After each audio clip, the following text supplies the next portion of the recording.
Hi everybody, it's the History Teacher. This episode examines African American history from the end of Reconstruction to the beginning of U.S. involvement in World War I, so from 1877 to 1917. At the end of the Civil War, the former slaves, referred to as freedmen, were thrust into an ambiguous state of freedom. Most reacted cautiously, remaining on plantations where they didn't feel mistreated, but leaving plantations with cruel overseers.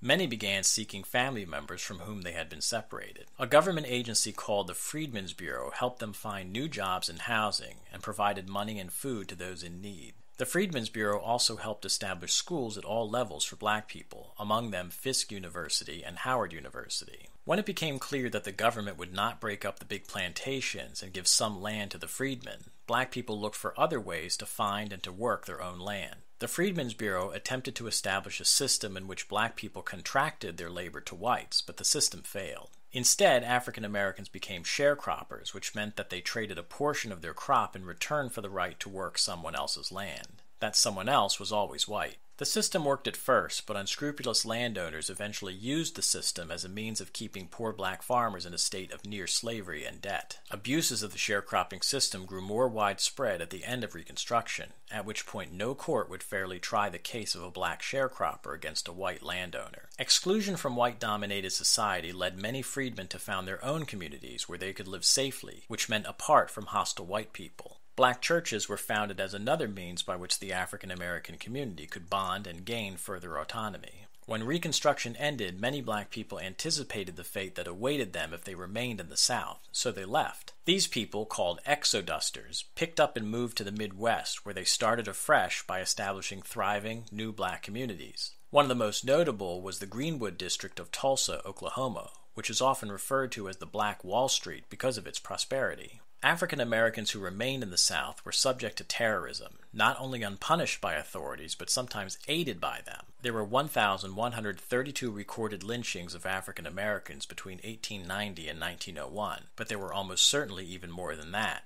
After the end of Reconstruction, the radical Republicans in Congress, who supported civil rights, exerted less influence over Southern states. With white people back in charge, towns and cities passed numerous discriminatory laws. They're referred to as Jim Crow laws, a name that comes from a pre-Civil War minstrel show in which one of the black characters, who is played by a white man wearing blackface, was named Jim Crow. The Supreme Court assisted the states in implementing racial segregation by ruling that the 14th Amendment did not protect black people from discrimination by privately owned businesses, and that black people would have to seek equal protection from the states, not from the federal government. In 1883, the court also reversed the Civil Rights Act of 1875, which meant that legal segregation could be fully implemented. In 1896, the Supreme Court ruled in Plessy v. Ferguson that segregation was legal so long as the separate facilities were of equal quality. But of course, the facilities for African Americans and white people were never equal. For a while after the end of Reconstruction, black people were not totally disenfranchised in the South. But by 1900, few African Americans were permitted to vote, a result of poll taxes,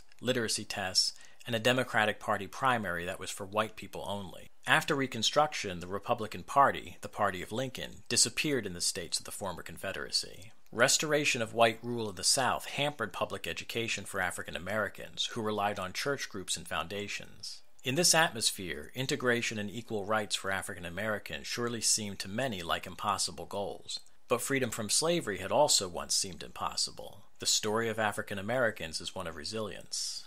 Booker T. Washington was a Southern black man born into slavery. He harbored no illusions that white society was ready to accept black people as equals. Instead, he promoted economic independence as the means by which black people could improve their lives.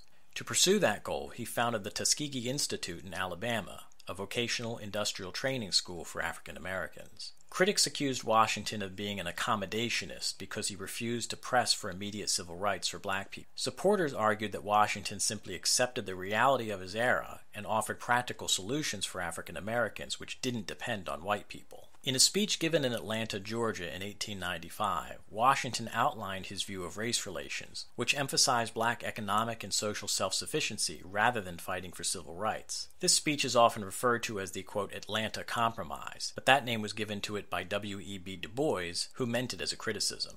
W.e.b. Du Bois opposed Washington's accommodationist approach. Du Bois was born in Massachusetts and was the first African American to earn a Ph.D. from Harvard University. Du Bois wanted black people to run their own businesses, to start their own newspapers and colleges, write their own literature, and preserve their identity rather than to try to blend into white society. Du Bois demanded improved education for black people, the right to vote, and full civil rights. Du Bois argued that the relative lack of productivity and education of African Americans were the result of them being denied opportunities by whites, not inherent inferiority, which was commonly believed by white people. Du Bois contended that African Americans would be saved by, quote, its exceptional men, which he termed, quote, the talented tenth, meaning the smartest, best 1/10 of the population. In 1909, Du Bois joined a group of whites which included social worker and humanitarian Jane Addams, educational philosopher John Dewey, and writer William Dean Howells to form the National Association for the Advancement of Colored People,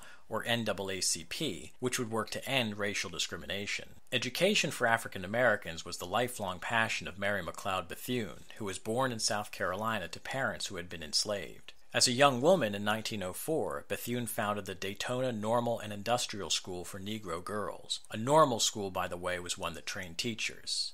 Later, the school would merge with another one and become coeducational. It still operates as Bethune-Cookman College. In 1935, Bethune would found the National Council of Negro Women in Washington, D.C., which still works today toward improving the lives of black women and families.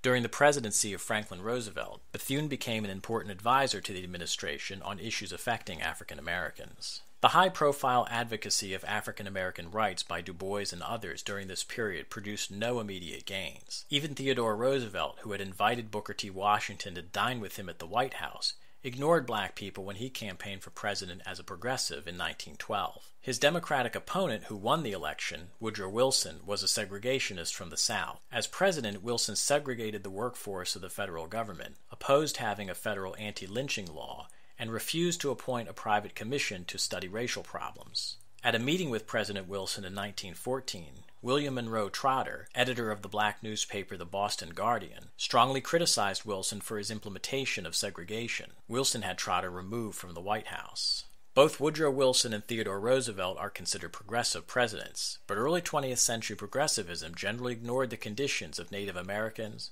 black people, and other minority groups. Even that liberal movement for economic and social reform was essentially restricted to white people. As the 20th century got underway, African Americans continued to realize that, in seeking to improve their lives, they would be on their own. All right, that's it for now. Thank you for watching, and see you next time.